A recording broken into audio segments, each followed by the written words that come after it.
Hey, what's up, you guys? This is WD3, and this is your Hill Report Daily Marketing Tip. Uh, this is a great Tuesday morning. The sun is beaming as we're driving east right now. We just came from uh, distributing our Tuesday morning paper for our Monday print. Um, Shout out to all the businesses who have invested in themselves and are spreading the word.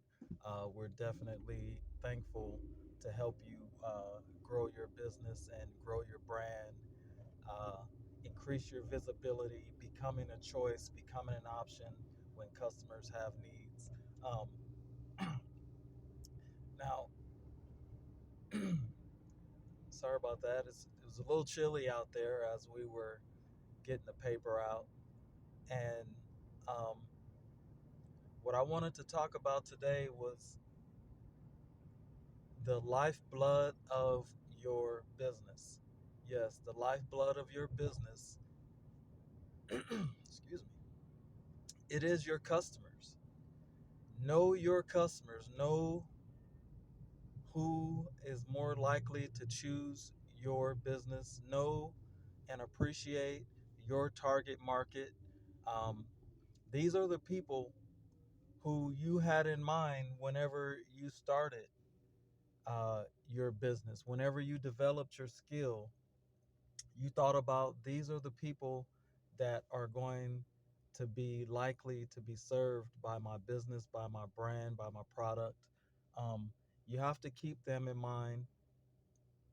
When you grow, you do want the new customers to branch out and try your brand, but you have to know your sweet spot. Yes, that's called your sweet spot. Your sweet spot is just like when you're hitting a baseball.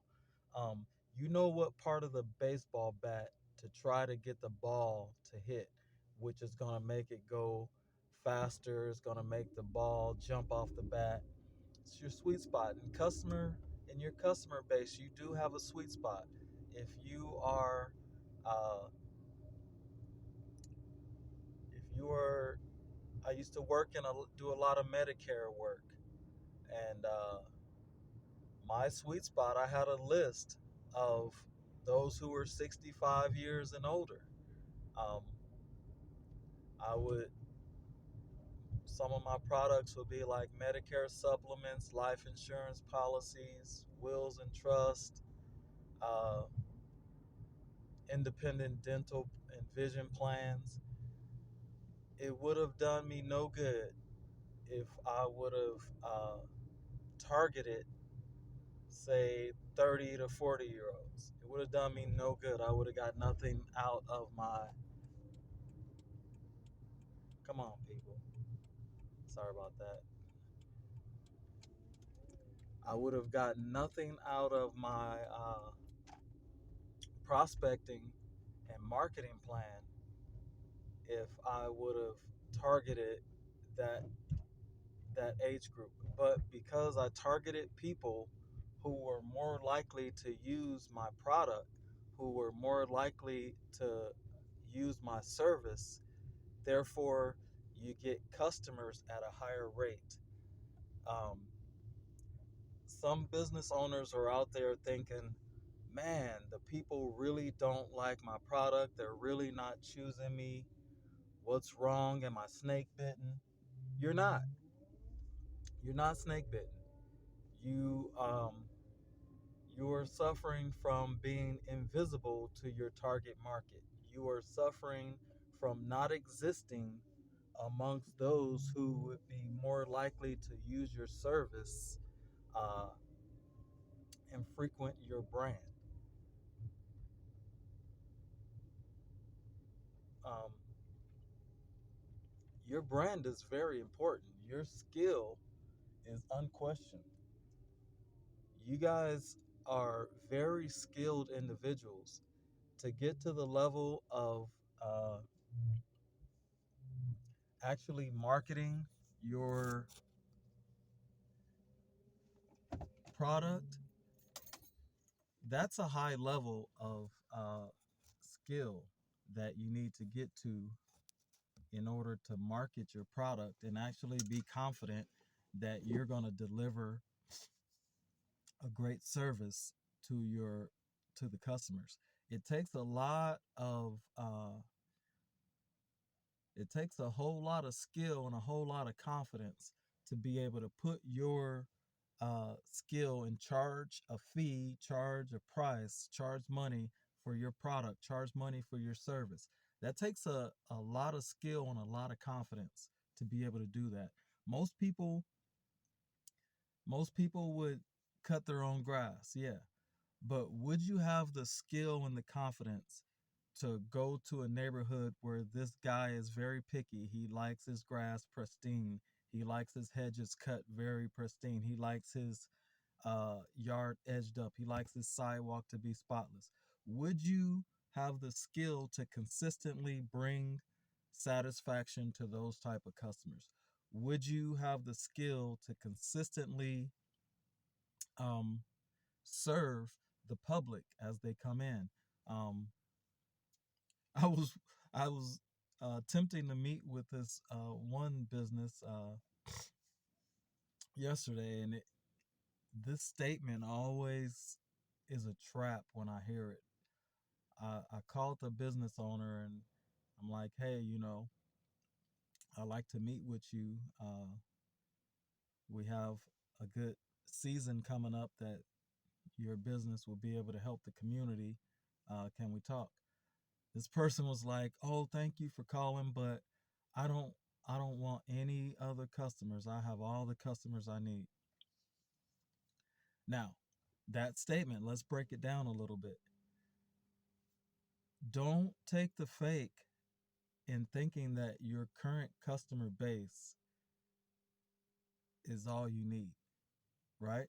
You constantly want to be growing in business because all it takes is, especially in this internet age, all it takes is one customer to be dissatisfied with your service. And trust me, they're going to spread that word like wildfire. They're going to steer people away from you. People who are searching for you on the internet and and reading the comments, they're going to read their comment. And the negative is going to stick in people's heads a lot more than the positive. You might serve 100 customers perfectly, and that one customer is not satisfied. And they could be not satisfied because of not anything that you did wrong. It just could be the day that they didn't want to spend money. It could be the day that they really didn't want to get out of bed, but they had to get something done, and you were the person to do it. And they just really felt like spreading negativity. Sometimes, maybe because you're human, you made a mistake and they were unforgiving of the mistake. Um, so you constantly want to be growing. I always like am very I would say very sad to hear a business owner in that frame of mind that they don't want any more customers. They have all the customers they need. Um, there's cycles and there's ups and downs in this thing. So you want to in that case, I would say if I was advising him as a consultant, as a business consultant, I would say, hey, maybe it's time to hire some help. Maybe you should draw up a contract, and if you can't get a permanent employee, just maybe get someone who you contract your work out of. Maybe make deals with other businesses around you where you can do a referral fee where they give you a part of the fee from customers that you pass along to them. There's a lot of businesses out there who, they're good businesses, they just lack customers. And if you're overflowing with customers, I I implore you, don't turn them away because business is cyclical and there are slow times, and you're going to wish that you had gotten that momentum to keep that growth, even if it's a 0.5% growth, even if it's a 1% growth. You just don't want to stay stagnant, and you definitely don't want to have the mindset to where you're not taking in any other customers. That is a dangerous mindset. Maybe that's just the way that person was feeling yesterday. But anyway, that always makes the hair on my neck stand up because I've seen so many businesses in these tough business markets just wither away and die because they might have been hot in the grand opening. They might have gotten hot for periods of time. But trust me, slow times do come, and you want that reserve customer base. And that's a great opportunity to build relationships with other businesses so that, hey, during your slow time, maybe they can give you referrals and refer customers to you.